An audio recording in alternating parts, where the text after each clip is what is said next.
मोक्षप्रदायिनि मञ्जुळवासिनि वेदनुते पङ्कजवासिनि देवसुपूजित सद्गुणवर्षिणि शान्तियुते जय जय हे मधुसूदन कामिनि आदिलक्ष्मि जय पालय माम्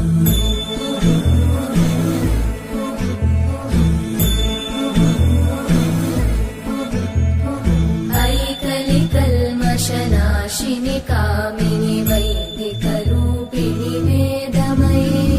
क्षीरसमुद्भव मङ्गलरूपिणि मन्त्रनिवासिनि मन्त्रनुते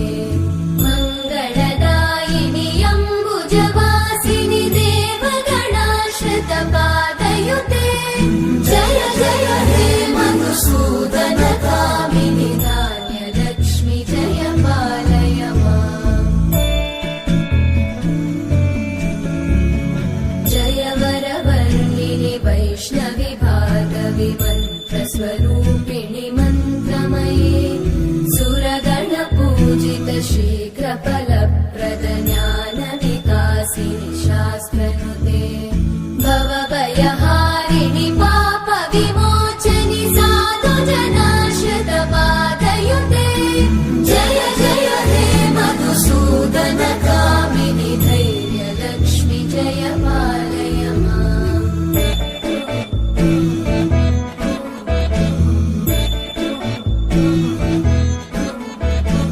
जय जय दुर्गतिनाशिनि कामिनि सर्वफलप्रद शास्त्रमये रथगजतुरगपदादि समानुत परिजनमण्डित लोकनुते हरिहर ब्रह्म सुपूजित सेवित तापनिवारिणि पादयुते जय जय हे मधुसूदन कामिनि श्रीगजलक्ष्मी पालय माम्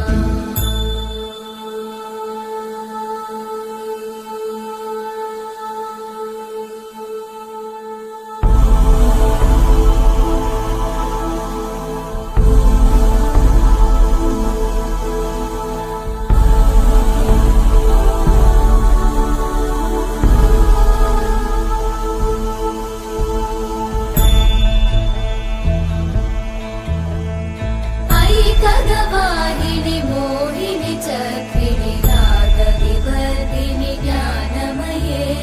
गुणगणवारिधि लोकहितैषिणि सप्तस्वरवरगाननुते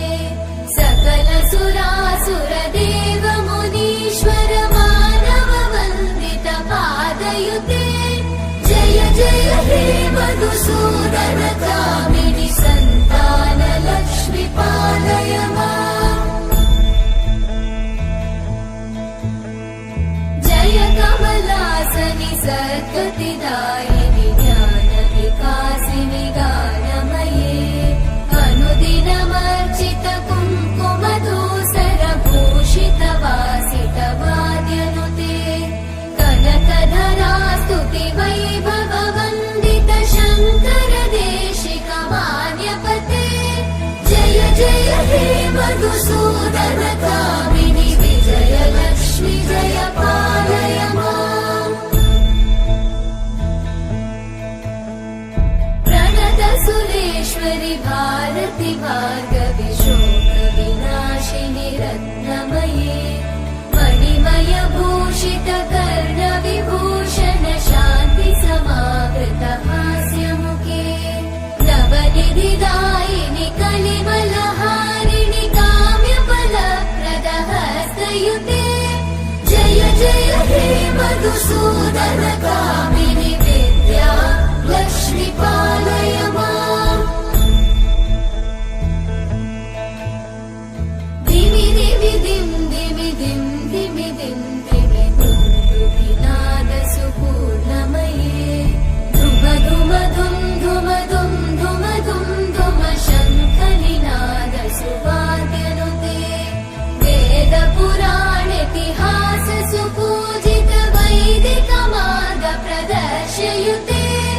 जय जय हे मधुसूदन कामिनि श्रीधनलक्ष्मी पालय माम्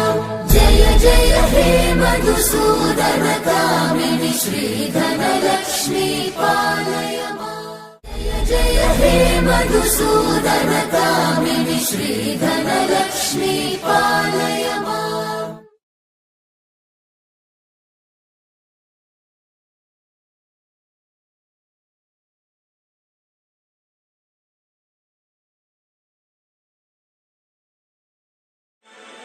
सुमनसवन्दित सुन्दरि माधवि चन्द्र सहोदरि हेममयि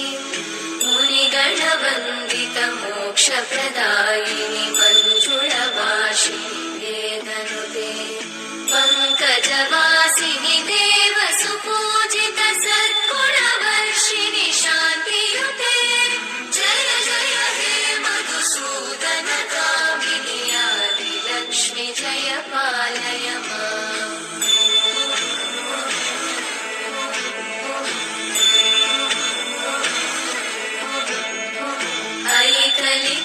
ऐकलिकल्मषनाशिनि कामिनि वैदिकरूपिणि वेदमये क्षीरसमुद्भव मङ्गलरूपिणि मन्त्रनिवासिनि मन्त्रनुते मङ्गलदायिनि अम्बुजवासिनि देवगणाश्रित पादयुते जय जय हे मधुसूदनकामिनि धान्यलक्ष्मि जय पालय माम्।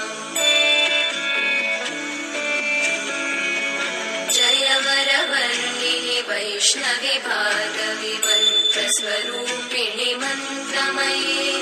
सुरगणपूजित शीघ्रफलप्रद ज्ञानविकासिनि शास्त्रनुते भवभयः